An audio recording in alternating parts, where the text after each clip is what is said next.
Work the Game presents Anthem Free Radio.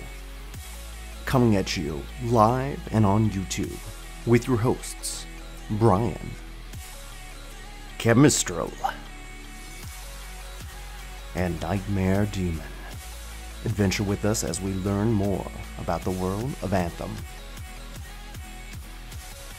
And welcome everybody to Anthem Free Radio, Episode 2.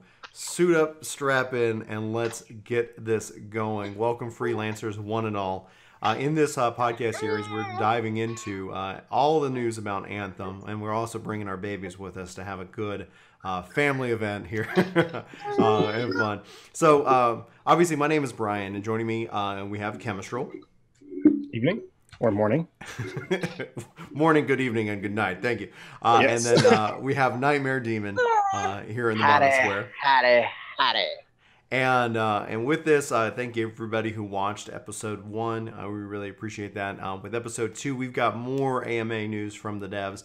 We've got actually one of the cool things that happened over the last 2 weeks is that we asked a question about seasonal events with Anthem, and this is for me because I was like coming from Final Fantasy 14, going like, I wonder if Anthem will have like a Halloween event or an annual event or whatever, something that takes place for a limited period of time. And BioWare responded, and they've said yes. And then they asked me like, what events do we want to kind of see in the game? And so that I kind of made my imagination run wild. And it's just really cool to see the level. That Reddit post exploded. Oh, it did. Well, of course.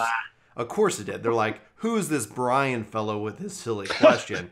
BioWare has responded. Let's all talk about it.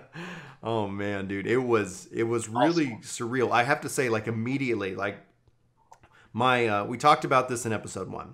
Talked about this being a journey of EA and BioWare and our excitement about this game, but a kind of a trepidation as we watch and see what happens. What's going to happen with Anthem. Are they going to stick the landing? Is it going to be something that gets messed up one way or another? Due to publisher-developer relations. Like I've always seen, you see that stuff kind of happen in the industry. But this kind of move, like honestly, kind of starts to tilt. Like if you think a traditional BioWare game or traditional game where you've got your good and your bad, you work to one. You think of like Star Wars. Are you on the dark side or light side? What starts to lean me to the light sign is that they are so involved with the community, with these AMAs, really going deep into talking and answering questions. But also just the fact that they're like this, it's involvement. I haven't seen that level of interest, especially outside of Final Fantasy 14. Now I don't play every game out there, but in and of itself, I just started to say, wow, like this is really quite fascinating, and it made me feel even better about starting a podcast surrounding Anthem itself. So. Let's go in and let's start in kind of our first main segment because we got so much to talk about is the Anthem news. So Nightmare, what do we got to talk about? Well, today we have a whole slew of things that's come out in the last 2 weeks about Anthem. And tomorrow, Friday, October 26th, there will be another AMA, so we'll have even more news. Yes, we're about 17 weeks out from the release. So I'm betting just inching closer. Yeah, it's gonna be here before we know it. It's so insane. We're almost to November. This game comes out in February, and I believe like more AMAs. There's just so much that we don't know. But anyway, go ahead, Nightmare. With all the information that we've got, we're getting little tidbits here and there, and one of the things that somebody has asked is about like the levels. So there will not be any levels where you can fly through the entirety of them without landing. So likely there's not going to be any levels that have mass amounts of waterfalls to cool down your jets. Mm-hmm. At least not yet anyways. That could be an interesting. You guys, any of you guys play Star Fox or things like that? Like immediately I started thinking like these little, like, oh, can you fly through this level and get here and get here and get here, and try to do it for time. But I was just saying, I was trying to think on the same things. Like, what if they had like Anthem's version of jumping puzzles where you have to like try to keep going, like hit different patches of water. Like if they can make like a map essentially, so to speak, where it's just like, hey, get to point A to point B as far as you can, and your friends try to beat that distance. Yeah. I also might be upgrades later for equipment that could improve how long you can fly. That's one of the cool things about this being a primarily PvE focused game to start, though, because it's like they could do that. Like it's not, it's like, oh, because you can fly and I can't fly, you're going to be in PvP every time. It also makes me think though that we might not also see a lot of underwater only levels. They've obviously shown air, sea, all kinds of traversal. Obviously, I don't think you're going to overheat underwater, but anyway, I'm excited to see what this means, because the game and the world looks really cool. And what he's meaning for anybody who's not aware is that as you fly, your jets overheat, but you can cool them off by using environmental factors like waterfalls to continue flight. It seems like a really interesting engineering problem. maybe we can get some of that Shaper technology to say, don't burn. Like, okay, give me jets that don't overheat. That would be insane. All right, go ahead. For an overclocking computer. Yeah, that's some of that heat sink. Yeah. On the note of flying, we've gotten a little more information about the Javelin, the Storm. Okay. It can hover infinitely. Like, it can always hover off the ground. But hovering doesn't cool your jets, so I don't really know exactly what that may entail, but Storm can hover infinitely. Do we know what happens, like, if your jets overheat? Do you just, like, crash to Earth, or do you start taking damage? I guess that's going to be a surprise. I think, earlier they used those exact words, saying you'll crash into the ground. That'd be like the first thing I'll test. Like, how far can I fly? What happens? How far can I fly, and what will happen? Like, is it a Tony Stark moment where you fly up, and then eventually you just kind of fall back down to Earth? Obviously, there's going to be tons of Iron Man references within. I'll tell you what, when we get in game and you're testing, I'll be standing safe on the cliff, just watching you to see what happens before I attack myself. It's like, it turns out there was permadeath in this game. Like, darn it. Oh, that'd be so bad. Oh man, go ahead. Kim, White Mage, come save me. I'm down. Rest me. Man down. Yeah, I like that the Storm can hover. Storm seems like we talked about it kind of as the most intriguing, kind of as the mage-like character, and then Storm and the Interceptor are kind of the two javelins that we know the least about so far. But it's like you're a kind of a ranged glass cannon, and so from a hover perspective, that kind of allows you, I think, to keep yourself out of hopefully harm's way.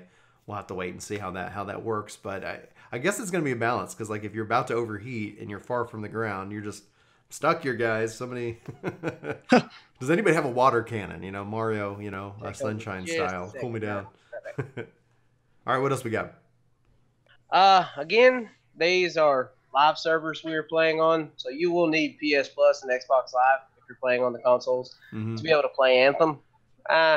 It is what it is. I mean, there's a lot of games that are going to that now, so I'm not too concerned about that really. For the most part, you're going to have PS Plus and Xbox Live because you play all the games usually.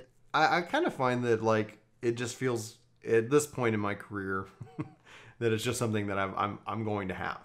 I'm going to have one of them. I'm going to have either Xbox Live or PS Plus. So it's just it doesn't ever feel like an additional tax, but I can get how somebody who's not in my situation with a job that can afford a yearly, an additional yearly subscription. In that case, just get it on PC. Well, exactly, and then but PC isn't a cheap gaming excursion by any stretch of the imagination. It's like, okay, like I can have a $500 console, or I can have something that can run that same game, but it's going to cost me $1,600. Let me do the math. Well, no, you can get PCs that can run games usually for a lot less. Yeah, but not long. I have my issues with PC gaming though, because it just feels pricey. And then you never have to worry about with a console, like if it'll run or not. If it's on the console, it'll run. Yeah. Yeah, this is true. Yeah, I agree. Well, and it's like just because I remember getting bit pretty hard, like as a kid sometimes. Like it's like, oh, I got this game, it's on PC, and then it's like, oh, my PC needs 2 more megs of RAM. And this is like way back on like we had a Hewlett. Yeah, that's a long time ago. Or if you want to play and I was like, why? Yeah. On that side note about the consoles, if you're like me and still have the original Xbox One, not the X or the S, I've started running into some issues with games on it, like as in I'm probably gonna have to get an X or an S in order to. You're gonna want to offload that before it gets too old. I had an original and we ended up upgrading it for an X, and that was such a huge improvement. Such a huge improvement. On another note, this one's still probably to be determined, as Mark and the team are still unsure as to allowing friends that are lower level to be allowed to play future missions.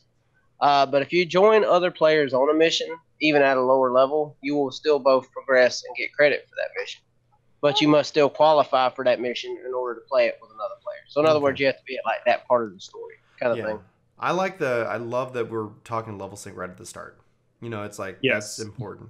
I guess it's fine. Like from a story mission, it seems to make sense that, like, because it's not like you can't play together. You just say to your buddy, well, come play my story mission so I can catch up to yours, but we both progress. So it's not like your buddy is like, well, you know, I can't come play with you because, like, you know, it's not worth my time. So it's going to be, I don't know. How do you guys feel? Chemistral, like, you know, I'm going to toss it to you first, like on this as kind of a little discussion topic. How do you feel about this? Do you think this is a fair kind of approach, or what would you rather see? The way I'm reading, I could be misinterpreting it, but hopefully I'm not. It reminds me a bit of doing like a friend's quest in, say, Guild Wars 2, as to where they're on their, like if you're on 2 separate story paths, you can go and join them for their story, but it's not like you can play their part of the story, but it won't put you behind. So like you're not locked out from like, oh, I can't come play with you because you're so far ahead. It's like, yeah, you may not be able to continue your story on the later segment, but you can play with them, and later on they can come and help you with yours. Okay. Nightmare, what are your thoughts? He's probably muted. Oh dear. No, so we'll just keep going on. You just jump back in, Nightmare, when you're there. So a couple tweets that kind of reference this. So they're asking essentially. The first tweet was saying that you'll both progress, but if I was far in the story, my friend who was far back, and we played the mission with my friend who was far behind the story, would his story immediately jump up and be caught up? And he said, and Mark says that your friend would still be. If they do allow this for him to jump forward and play with you, he would not be, move that far along in the story. So it's going to be neat to see how they weave story into the overall delivery of the quests and the mission structure in and of itself. For those That's good, because it sounds like you can play along with them, but you agree to play along and help them with the story, but you kind of may be exposed to spoilers, but. I figure if you're going to do that, you're probably okay with that. You know what I just realized? I realized, like, I've got you where I look, if I want to look at you actually speaking, I look to my left, but on the podcast, it's over here. It's like, oh, Chemistral's talking. Let me look away from him. I'm just a master at throwing my voice. yeah, just saying. It's like, man, why does he sound like he's coming from my left side? You will not be able to acquire the Legion of Dawn cosmetics by playing this game. So Legion of Dawn cosmetics are exclusive to pre-orders. We don't know the max pilot level that you currently can obtain in Anthem. Mark wants to provide more context around the level cap when they release more info, and my hope is that there's a natural level cap that kind of sits, but I hope that there's some form of progression system, some form of horizontal progression system at level cap. I think if they do anything like with Mass Effect games, they're really, if there was a level cap, I never hit it. Because like Mass Effect 1 just kind of went on. Like I guess once you like got everything, it was done. But for the most part, there wasn't like an actual hard cap per se. And I would like to see something more, as well as the fact that, like, say you get to level cap, you're still hunting for rares and loots and drops you haven't acquired yet, but something else besides that, perhaps. Yeah, gear is always like you have gear progression, which acts as more as a vertical type of progression system that you get better gear and you get stronger. Horizontal is something is that as a player, like as you're doing something, you're still being able to make choices. And we talked about in the first episode this kind of feeling more like Diablo as opposed to like Destiny. And I look at that, I go, cool. Like, as we're running these missions, gear could be one form of progression. The other one could be just like, okay, being that this is a PvE game, allow me to go ahead and, to draw a parallel to Diablo, Paragon, where it's like, okay, cool. Now I'm going to increase this. Maybe I'm going to increase my cooldowns or this, like you can kind of just, but it's something kind of like a merit system. Exactly. Merit system from Final Fantasy. I want to see these systems. I love horizontal progression as it relates to vertical. I love the merit system in 11. I don't care what nobody says. I really enjoyed the merit system. It wasn't terrible. I mean, I actually enjoyed that. It gave me a purpose to keep getting EXP. Mm-hmm. So, see, unfortunately, I don't have any experience with the merit system, but as far as like horizontal progression, I'd say like I still personally like Guild Wars 2 version of it, where you like once you got to 80, you progress to unlock gliding and unlock different versions of mounts. So something that adds like changes the gameplay as to how you play the game, but it's not game breaking, if that makes any sense. Yeah. Like you still have something to look forward to, but it's more than just gear. Yeah, when you look at the MMO system as a whole, like though you run into you don't want to run the risk in saying, hey, you're a new player. Oh, you want to try out this new raid? Well, you need to go put 1,000 hours into grinding up these points just so that, otherwise you're going to see like, hey, you have to have this, you have to have play for this, you have to have this. Mm-hmm. Otherwise, don't even message me. And I don't think, you have to have a resume, essentially. Got to have a really crisp resume. It's like, and then we'll actually get into that kind of talk a little bit when we talk about kind of matchmaking, at the second part of the show, because I think that kind of plays into difficulty and difficult content, in and of itself. So it's that I love grindy games. I think, when the content's good, it makes the grind good, and as long as you have enough variety, it ends up just being something that just kind of, just is such a well done piece of content that just connects everything together. Nightmare, are you back to take over the news again? Yes, cool, sir. Go ahead. For those that are curious, a photo mode will likely not be available at launch. So, like for your screenshot preferences, which I mean, on PC, it's not that big of a deal. On Xbox, it's not that big of a deal. I don't really know how well like screenshotting stuff is on PlayStation. PS4. Has the share button, so it's okay. I mean, you could have seen if they have like emotes and stuff, it won't be that big of a deal. But as far as like, I guess the photo mode would be kind of like group pose in Final Fantasy 14. Yeah, like it give you that option, like you can do away with your HUD and all that. So I guess that would be something that they're looking to add in later. Mm-hmm. Yeah, I can definitely see that. There's a lot of work that goes into it, and tons of other work the team is already on task for. So, yeah, it's gonna be neat to see, because that kind of just keeps putting into practice that this is going to be a game as a service, in regards that it's going to continue to be supported and be updated. So it's going to be neat, because it's like, what do we expect on day one versus like, what is it like? Oh, cool. Finally, we got, I'm not a photo mode kind of guy, but I know it's huge. Like, we have Jelly who plays 14 with us, and she is just a master when it comes to screenshots, and it's very important. But the 14 has made a lot of investments into their photo mode, and I'm like, oh yeah, they're definitely saying it's coming. They didn't have it. Oh no, so but it's like, it's insane where it's gone, right? Like you look at it to where it is today, and you're like, do this, do this, do this, do this. It's like, oh my gosh, like you can really create really fast, like you can make wallpapers with that stuff. We went from Pokemon Snap to Photoshop. Yeah, there you go. Exactly. Pretty much, it's been the evolution there. That's well done, sir. This breaks my heart. This next one. Yeah. Same. On the other note, again, crossplay not likely at launch, but with all the updates we've had about crossplay, I've got a pretty good feeling that there will be crossplay available later. Mm-hmm. That as like a little bit down the road, there might be some kinks they have to work out or what have you. But I feel like crossplay will come in and maybe have that cross progression also. So like if I have it for Xbox, crossing your fingers. You can't see me, but I'm doing the same thing. So like if I got it on Xbox, with the new service that Xbox is trying to do, the X Cloud or what is it? Oh, so you're talking about X Cloud. The cloud service, being able to play on my phone, I would like to have, if that was a thing, I would like to have it on Xbox, just so that I could have the game, digitally, and I could play it wherever I went. And I would only do that if I had cross progression. Like if I went from PC to Xbox, I'd have the same stuff. Yeah, there's that's the thing for me. Like when we talk about other games, what would get me to go back and play Destiny, and it would be some form of, it doesn't have to be live crossplay, but some form of cross progression, because I've got my characters, they're on Xbox. I'd probably pick it back up on Xbox, but I'd also pick it up on PC, just because it's like you got the 60 frames a second. You got like, I could play, I'll be able to, my PC now would be able to really handle Anthem on it. We all talked about it. That's where we're going to play it. but I want it also on Xbox because I know I'm going to have friends who are going to want to play it there, and I don't want to level up twice.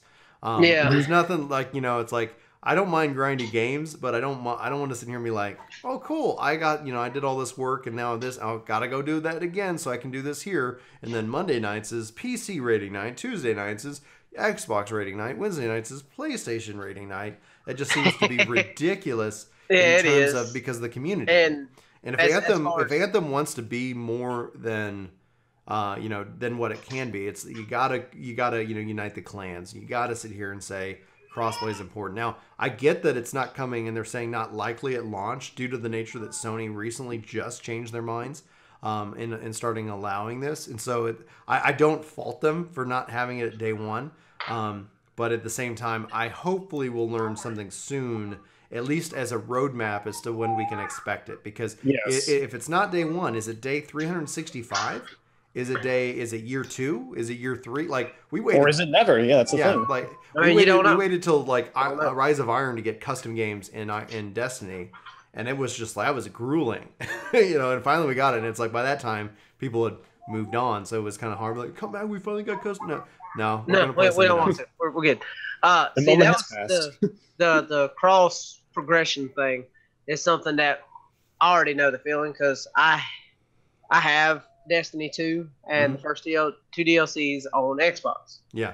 Well, I got the base game of Destiny 2 from Humble Bundle on PC, and I've got a lot of friends that play on PC, so I started on PC and got Forsaken on the PC. So I had to level all over again and go through everything again. And I just hope if it's not crossplay, give me cross progression, please. Yeah. That's all I ask.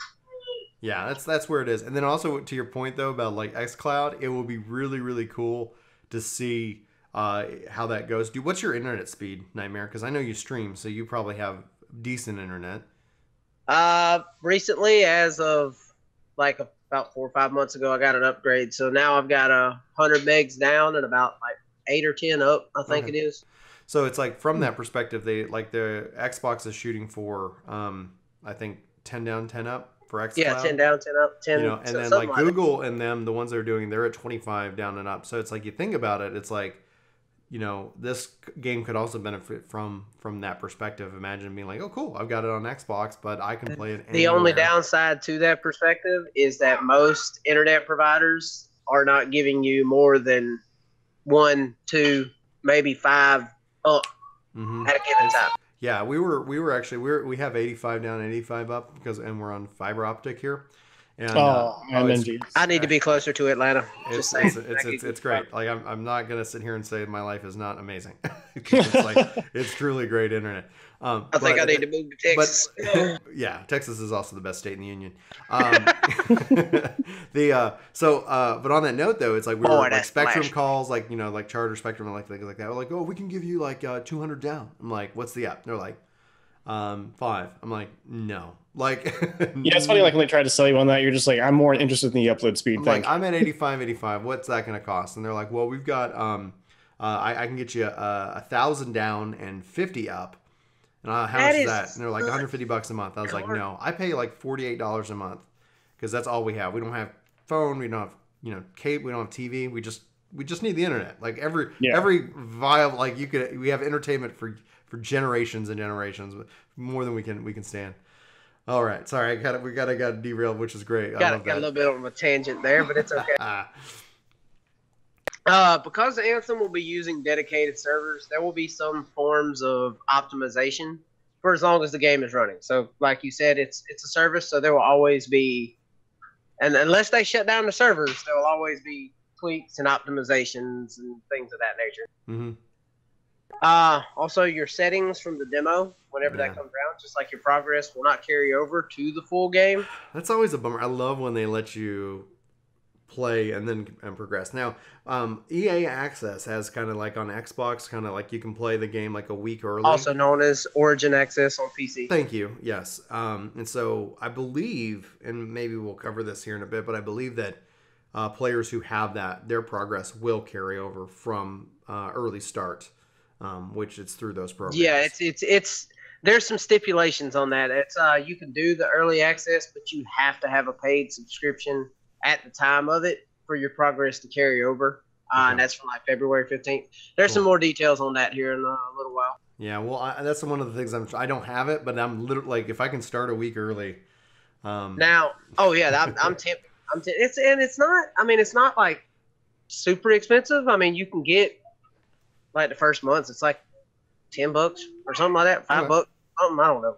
It's Would not you have to keep paying EA Origin like to use it as time went on? Oh no. Like once you like after that first week, like if you just do like the 1 month and then you have the game after that, you can cancel it and keep playing the game once you have the game. Yeah, you own the game. Okay, good. It's just that one of the benefits is they give you early access to their games. You can have early access before even buying the game, basically, with Origin access. Also, if you want to equip 2 of the same weapon types in your weapon slots, you're welcome to do so. And on a little side note, somebody was worried about ammo efficiency, and there was something that was said in one of the questions recently that each weapon will have its own ammo, and not like if it's 2 SMGs, each SMG will have its own ammo. It's not going to be. It's not a shared pool of ammo. It's not a shared pool of ammo. Okay, that's actually really each good. Each weapon will have its own ammo. But I guess that when you see ammo, I'm guessing ammo drops from defeating enemies. Yeah, that it would be like, okay, well, we're gonna have to share that between these or something of that nature. I'm really excited to jump in and play with the weapons. You have a rifle that you really like, that you really, really like, and you want backup ammo for it, you can put the same gun in the second slot, and you just have 2 of them. That way you have more ammo of that particular gun that you like. Yeah, exactly. I mean, saying some different builds possible, like the Colossus with twin miniguns. Oh yeah, that would be crazy. This is a little thing that I kind of came up with confirmation a few months back that we can have multiple characters all able to use each javelin. I'm still curious about a few things. Okay. Will we be able to transfer equipment between your characters? I can probably answer that one for you later. Yeah. Okay. Well, have you asked that on Reddit? Because maybe they'll answer. That's what I'm thinking about that later today. I'm gonna go ahead and ask that. What level of impact will our story choices have? Will our choices affect our endgame for each character? Assuming choices will be unique to characters rather than your account. Now I'm going to share my opinion assumptions on how these aspects of the game will be unified. Okay. First off, I'm going to assume that there will be limited or no transfer of gear between characters. That's going to be my guess. Next, I'll assume our choices will be per character. Finally, I'll assume our choices will align us with the factions that grant us exclusive rewards. So, on a side note of that, if, let's say, you play through the story and you make these certain choices, it may change the outlay or the layout of Fort Tarsis or certain things in the game. Like, I'm hoping that's what some of the choices do for the story, like change like your interactions with some of the characters in Fort Tarsis, or because they're supposed to be giving us characters that you can build like relationships with, kind of. So right. I'm hoping to see like some real diversity. Like give me a reason to make another character, to make these other choices. Yeah. Agreed. Because like I don't like these stories where you're like, oh, you have different choices, but it's all leading you to the same path, no matter which one you take. It's just a different way to say yes and or no. Would you like an apple or a banana? Because it doesn't effing matter.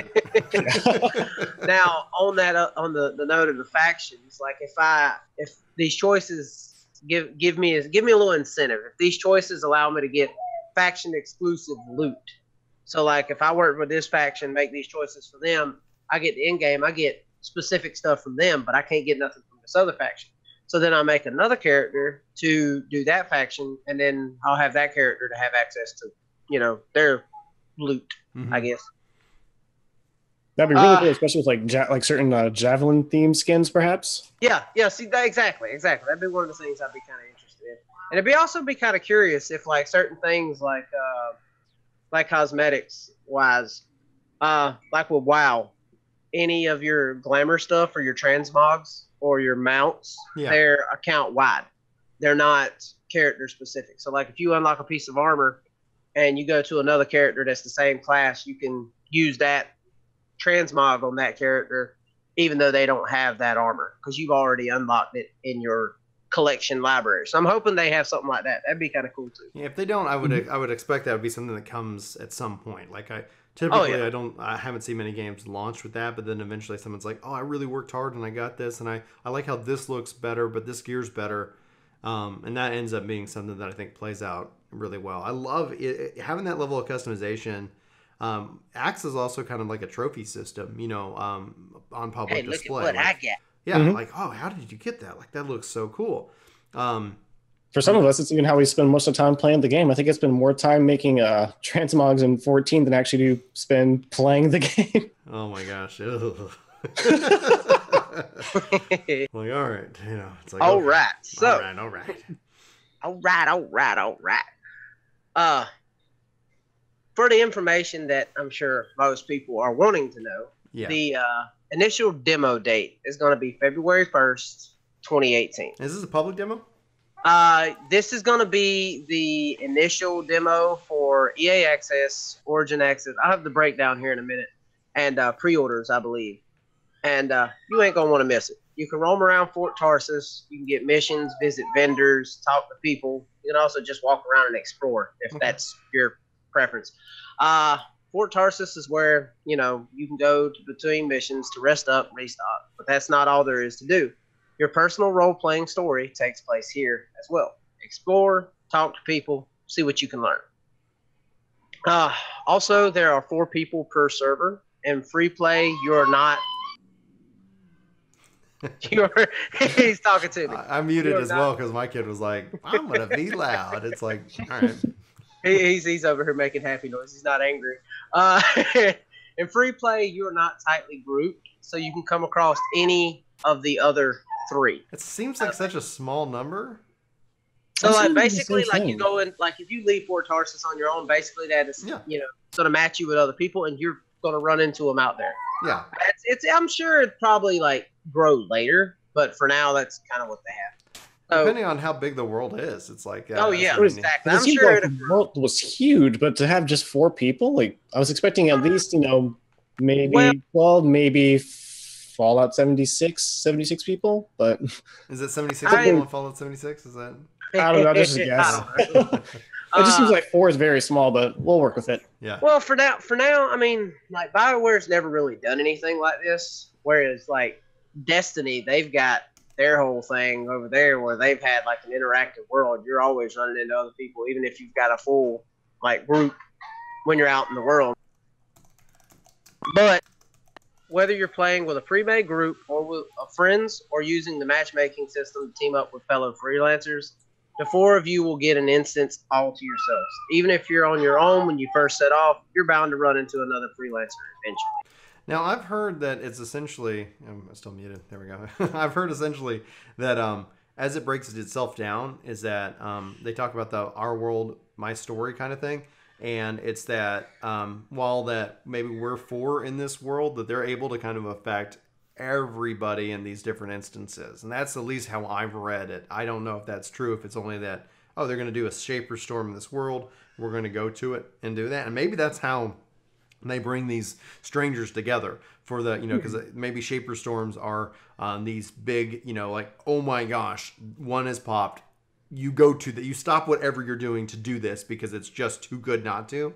And then all kind of an SOS flare signal, right? Just gotta go. Exactly. And so with that, kind of an SOS flare, but the game is sending it off so that everybody who's in that instance, aka the 3 other people, are like, oh, we're all there and we're all working together Let's now. all go do this thing. Let's do this thing. I wondered though if it will have either proximity voice chat or something like that within the game, so that you're like, hey, we want to work together and and actually communicate. I'm sure it will have something of some nature. Whether or not everybody's got a mic or what have you, it might have a chat option too. Yeah, I can see basic commands like cover me or I'm going in, basic or text stuff. Even Black Ops 4 has a full on PC. It's got a full text chat option to it. Yeah. I guess on PC. Yes, I don't know about on Xbox. I haven't played it on Xbox. The personalization, the visuals and customizations, the stats are mostly independent. Personalization are everything from paints up through different armor pieces. Customization covers a very wide gambit. Okay. What does that mean? It's I'm not 100% sure, but each javelin is unique.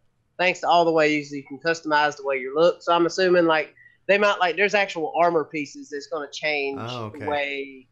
So it says aesthetics aren't tied to stats. Yeah, they're not tied to stats. So that's basically what it's saying is that like your visuals, your personalization is going to be one thing, but your customizations, your stats is going to be able to like you can diversify how you play your javelin. Okay. Basically. 10 out of 10 game of the year right there. You're good. Like you might have 2 Colossus. In our case, we'll have 2 Colossuses, but each one will probably be able to feel like a different aspect of play. Okay. I guess as long as you can tell what they are, I guess you could probably with the symbol maybe in your group or something like that. I guess it's just for me. I want to say I don't want. Hopefully, javelin identity isn't lost. You're like, oh, you're a storm. You're like, no, actually, I'm a colossus. When you look like a storm, it's like it's like. I'm assuming they're probably like the aesthetics part will be like each class will have its own like variations of aesthetics that's not going to pertain to the others really.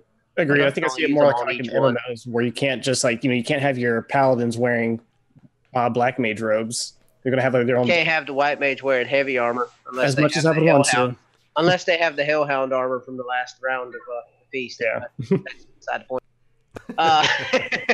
And like Brian said, aesthetics aren't tied to stats, so don't worry. You only have to wear the hot pink and polka dots if you want to. Got it. And if they have that. Cool. That's totally your color.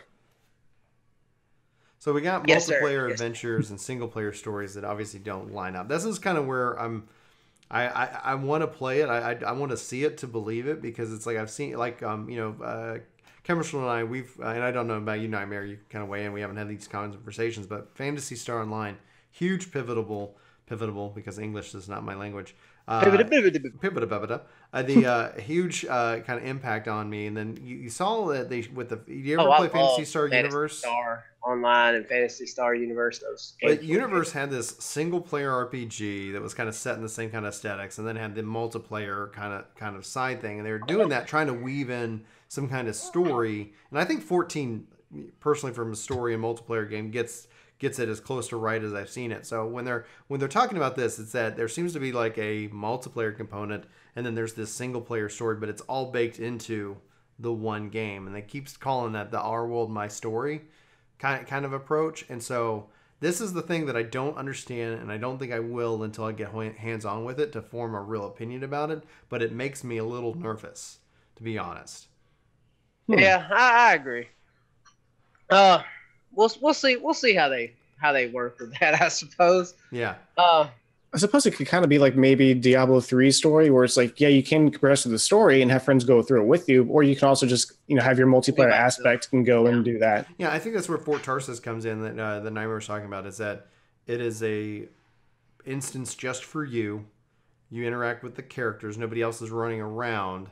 So that way it's the single player perspective, and then the multiplayer perspective is that when you go out into the world. And that might be the case, or they might have just like your whole single player thing in the Fort Tarsus, but everybody else is just kind of running around. You just like talking to somebody, and then some random Joe just gets in front of your character and just starts jumping or something. That kind of break the immersion, I guess. It would be nice if you could see like your other character, because like, you aren't able to customize your actual character itself, right? I think so. I'm not 100% sure. I know your javelins. Yeah, I haven't really looked at my character. I heard some. I could be wrong. So I thought. You're able to customize your character, but if Fort Tarsus, you're in first-person mode, so you can't really see yourself. Right. But if you're with your friends in Fort Tarsus, you and 3 others. Right, and you won't be, though. That's the thing. Like, yeah. you won't be. Fort Tarsus because you defeat the purpose of being able to customize your character. Yeah, I guess that also kind of gets them around that if they don't allow for individual character customization, because if you don't see yourself, if your point of view is first person, and as long as they don't create mirrors... don't look into the water with your mask. Don't look into advanced tech, but they don't know how to make mirrors. Yeah. Well, you never know. Shaper technology, man. It's like technology. It's like we got some advancements here. We're not so we still not so advanced over here. It's like 50s future tech, like just way ahead of time and yet missing in some just slightly, just like you didn't find out like this.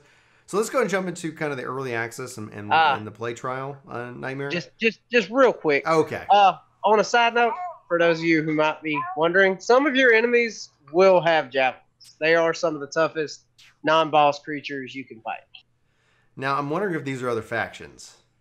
That's going to be my guess, because I can't remember what the other faction was called. But yeah. Well, there's others. Like, so you have the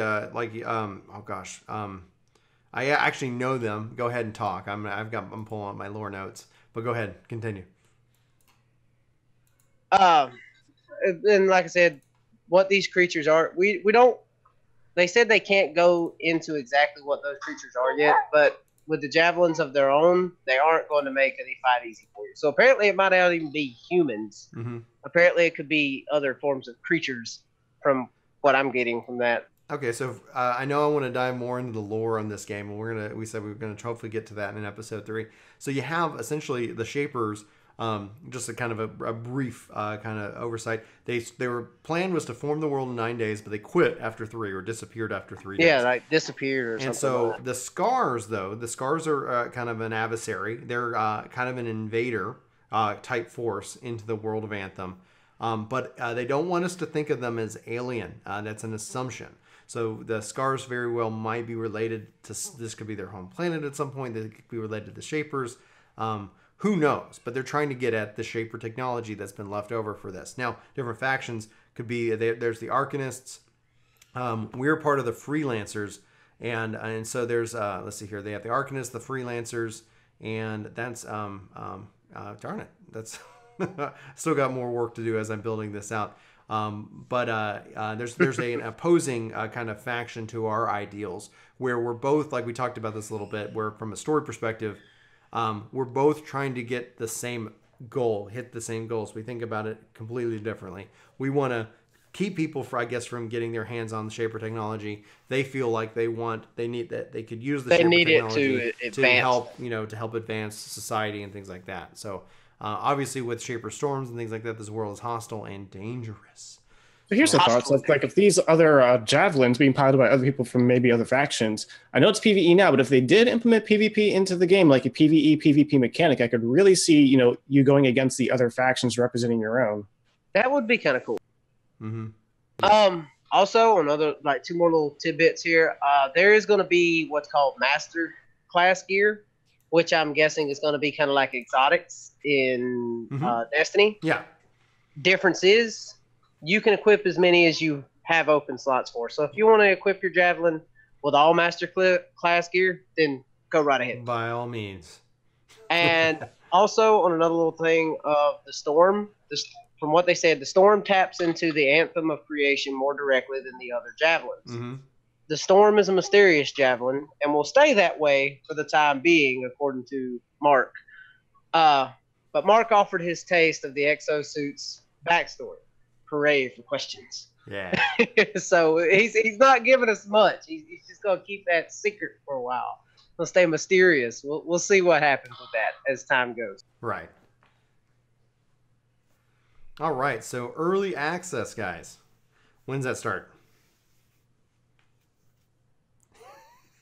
I'll answer my own question. So early access begins on February 15th. I was hitting wrong, but my bad. It's on the wrong screen. I was spacing in the notes. Yeah. So the VIP demo, it kicks off on February 1st, like I said earlier, and it is open to players who's pre-ordered, as well as current EA Access and Origin Access subscribers.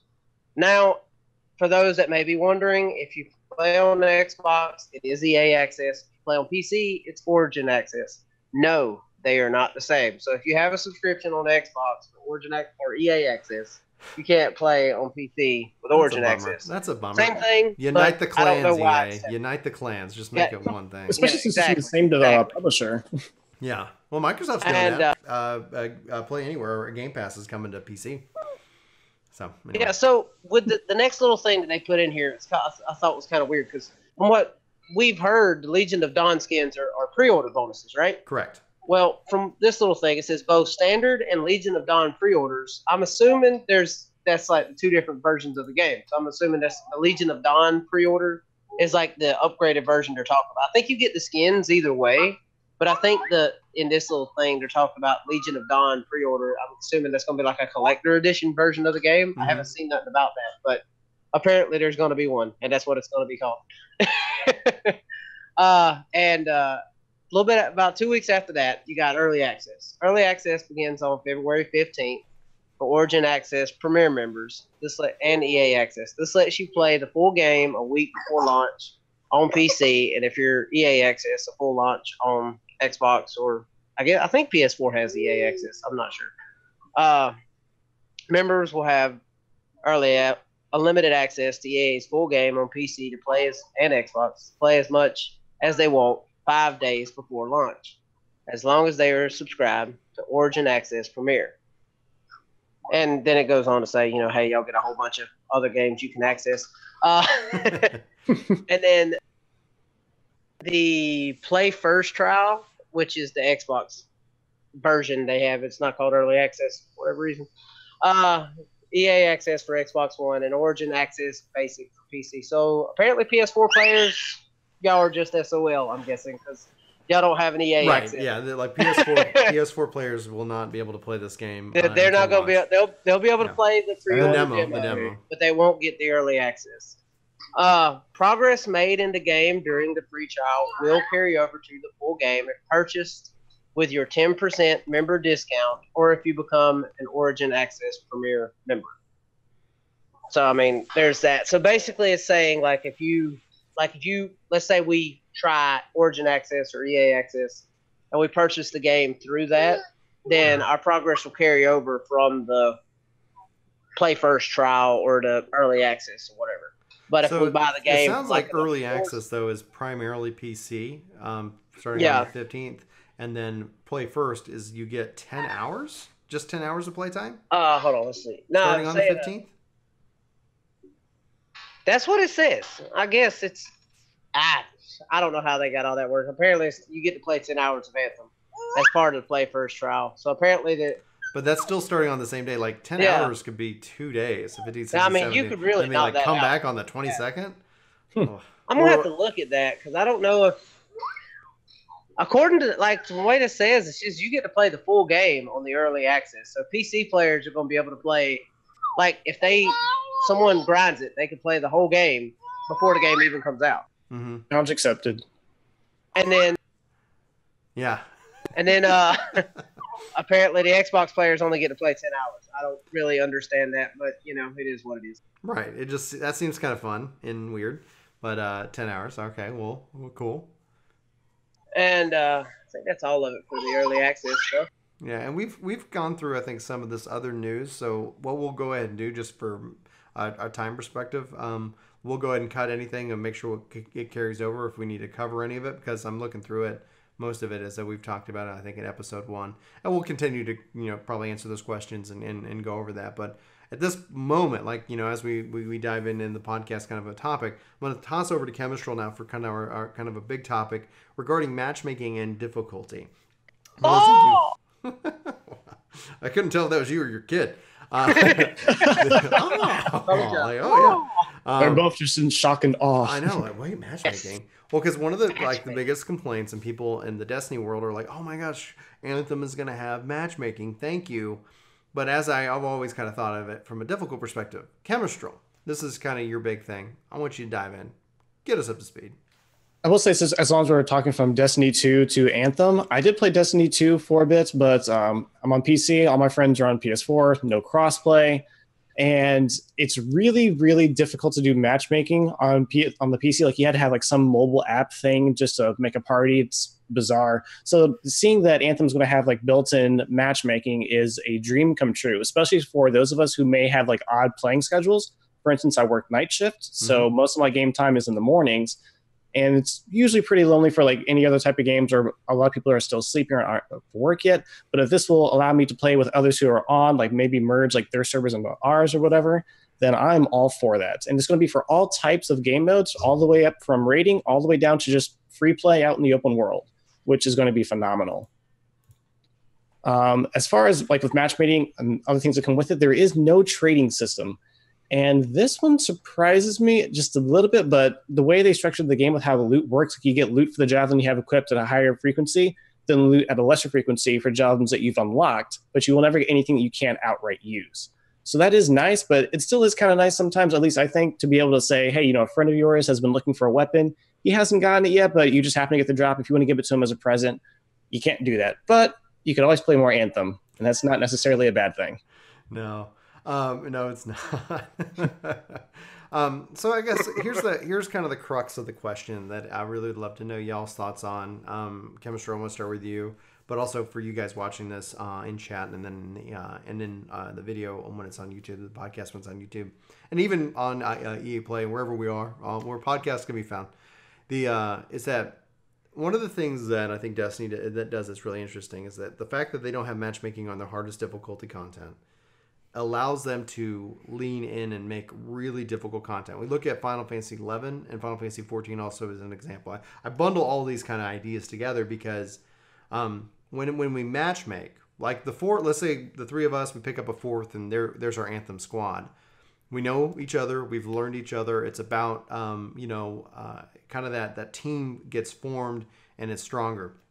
If anybody has ever heard the Clydesdale analogy, two Clydesdales pulling together, they pull more weight, but two Clydesdales that have worked together for a long time can pull like 4 times as much weight as when they started working together just because they get to know each other. They get in step. Matchmaking is a really good feature, and I'm glad to see it, but I'm concerned that means that from a difficulty content perspective, that might be sacrificed. Because if you look at it, like, okay, let's say they had matchmaking for the most difficult content, and it's just insane. If we're a group of 4 people, we get together and we all aren't able to do it, but I guarantee that there'll be people who be like, oh, it's obviously Brian. He's the weak link. We're all dropping. We're all reforming. And if it's content that's supposed to take a while, like a raid, the concern is that either they have to dumb that down so that, they can kind of give people that, or do you think that's even, I'm overly concerned for nothing? No, it's a good point because like everybody has different types of play styles. Like you have people who like say easy difficulties, like just casually playing a Mario game. Then you have people who love doing like no armor runs in Dark Souls. Right. Massively different. Just it's hard to appease to everybody. And so I was curious about this myself, but I think Mark Dara, the guy at Bioware who's been answering all these different questions, he hinted that before that the difficulty for Anthem is going to be kind of like Diablo 3's difficulty settings, where you're actually able to choose it as you go. So there's different difficulty tiers, which range all the way from normal. And then Diablo's 3 case, it was some normal, then like Torment 13 tiers up. Yeah, there's like Torment 13. Yeah, and it's just like it's insane. And but I love that, and obviously they do matchmaking there. I think it's about setting that expectation. And that's one of the things that personally, and I know this is not a Final Fantasy 14 podcast, but with Final Fantasy 14, I want to see that kind of scale, that kind of dynamic difficulty in which that like let this content level up with you so that it's always fresh. Because at some point you're like, okay, like nothing's like there's only one hard thing and it's statically over here. Everything else is too easy. Now I'm just kind of sitting in this no man's land of content.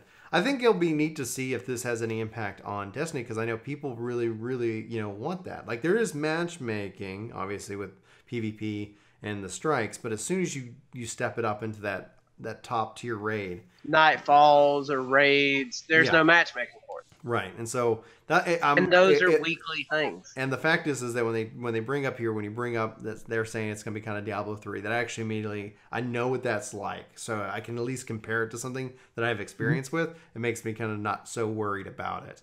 But the best thing though is the friend game is the real true end game. As a statement that pissed a lot of people off from Bungie. What? It's about the gear, not the friends. It's all about the friends, man. It's a boring multiplayer game if you don't have people to play with. Yeah. Very true. Hopefully it'll be neat to see if that so the other kind of side of this is matchmaking. Like do we know if there's going to be a clan system? Do we know what that's going to entail? Like is the game going to be good, especially with random matching, that you can discover and meet new friends? That's the hope.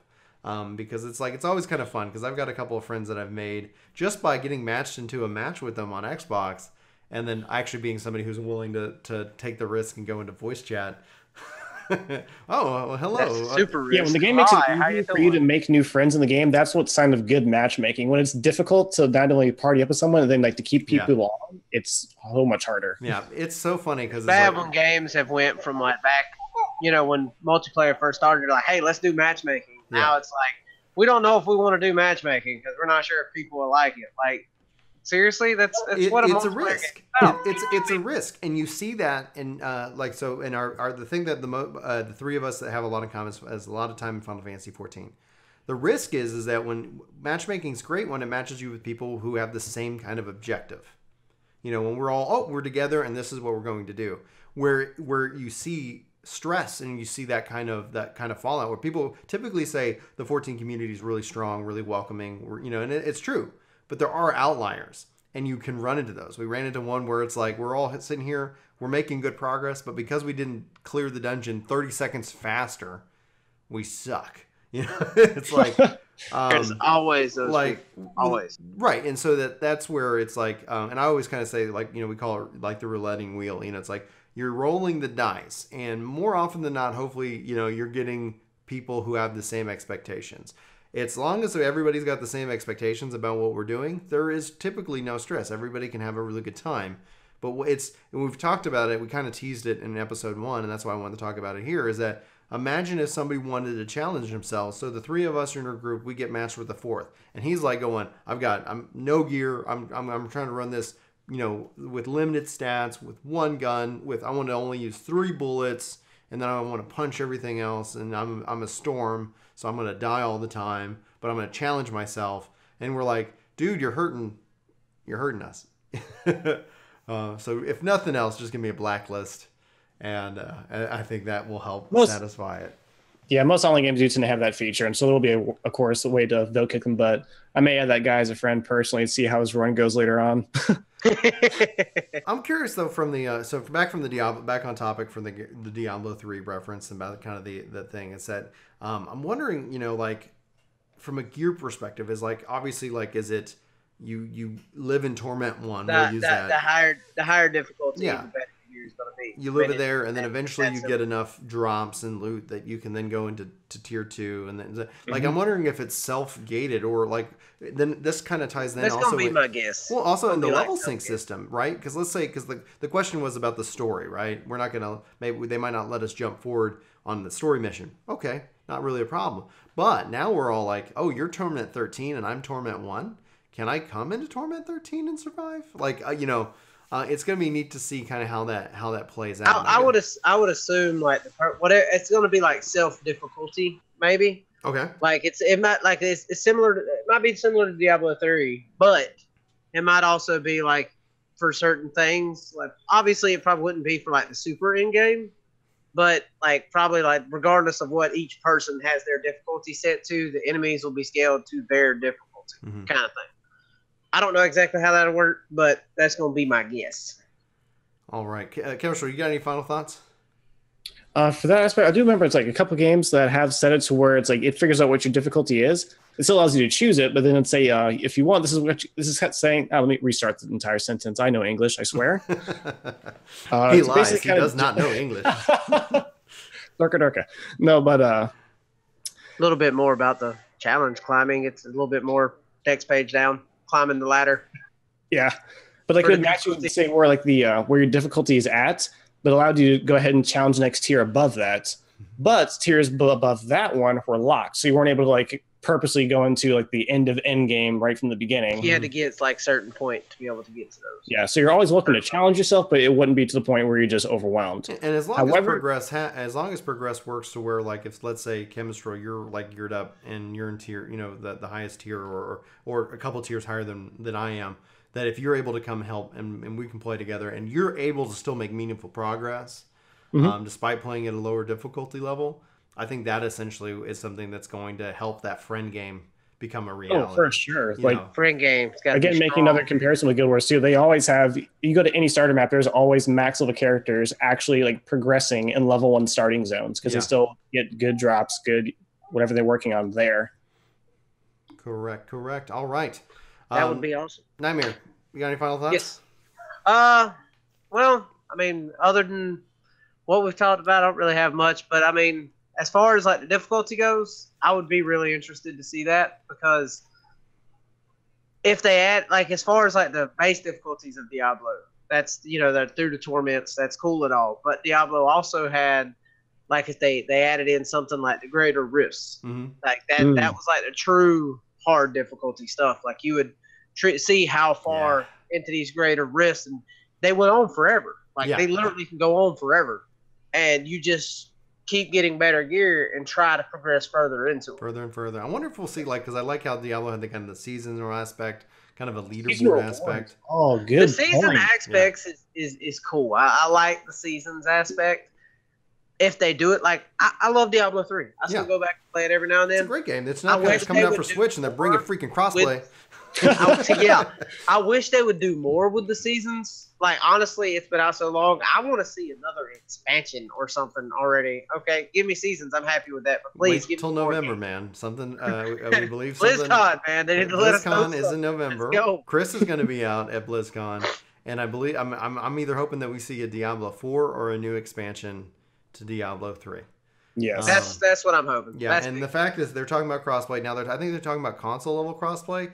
But if they brought controller support to the PC, that would be my jam, because that's once it came out on consoles, like that's where I'm gonna play. But or at least allow me to play my PC account on my Nintendo Switch on portable. Like, oh man, it's just the only downside. The reason why they can't do it on PC is literally because I've asked this same question. I asked it when I came back and played it on PC. Okay. It is completely coded differently. Yeah. Like, the coding is 100. They would have to rebuild the game on PC. Well, and that's what I'm saying. Diablo 4, man. If Diablo 4... With Diablo 4, give us that. But I don't think they can really do it on PC. Right. Diablo 4, crossplay, boom. It's like, guys, now we're making a new podcast. Yep, we're already talking about something else. It's like, all right. It's like, now it gets like, welcome to Diablo. The El Diablo Radio. Go ahead and put a pin in that. Save that for another podcast. Little pin in that. All right, guys. I guess for my final thoughts is that I am really more starting to lean into being excited about the game, especially with the level in which that BioWare is working on it and communicating with us on it. I really want to go. I really hope that there's a beta before there's this demo. I really hope there's a way that we'll be able to get hands on and play the game and see kind of how it feels. I think that they're going to do on November 1st. There's going to be some more gameplay. Either October 31st or November 1st. Right. They're talking about a live stream of gameplay, which will be really exciting to see. So keep an eye out for that. Our plan is kind of like we said, to do this podcast like every 2 weeks. So that actually would fall right in line after kind of the gameplay reveal, because Halloween is next week. Yep. And so actually that would be the week after that. So we might actually, who knows? We'll see what's revealed there, what comes out in the AMA. Because like when I'm scrolling through the news section, it's like, oh, there's actually releasing a lot of information.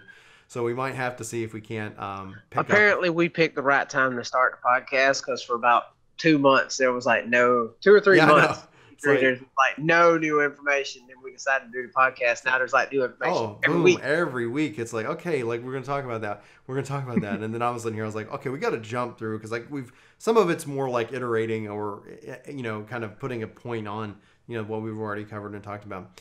Anyway, guys, thank you, Camestrol. Where can people find you? On YouTube, just search Camestrol. You should see me. I make crappy videos, but hopefully you get a laugh out of it. And link in the description below for him. Nightmare, where can they find you? You can find YouTube at Nightmare Demon Gaming. You can also find me on Twitch at Nightmare_Demon_Gaming. Mostly stream 14, but Anthem will be one of those. And you can also find me on Twitter at Krusnik Gaming, which is CRUSNIQUE Gaming. And you can find me over at Work to Game on YouTube, Del Monte B on Twitch or Twitter. I guess I have my Twitch. That's the same thing. And then Work 2 in the number 2 game for Twitch as well. You can also follow us at Anthem Free. I thought I had radio. Apparently, I had to figure that out. Again, not the best at Twitter. You can also email us any questions and comments regarding the show at anthemfreeradio@gmail.com. You can find us as a part of Google Play. I'm still working on the iTunes store kind of stuff. But we have our podcast series with Anthem Free Radio and Casually Hardcore, which we're working on scheduling a couple of episodes. If you guys aren't aware, podcasting for me is more about work, especially with Casually Hardcore being a creator focused kind of series. It ends up being there's just a lot of scheduling and trying to like, oh, does this work for you? Does this work for you? Oh, you're in Australia. Okay, we got to count, plus 10.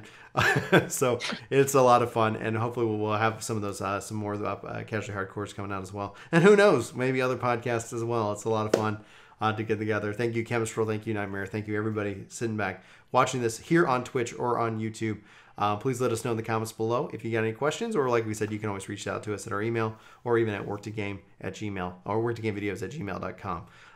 Guys, we'll be back either in a week or in 2 weeks for episode 3, where we're going to dive into more news and probably cover all the latest developments of Anthem as we lead into the release set for February.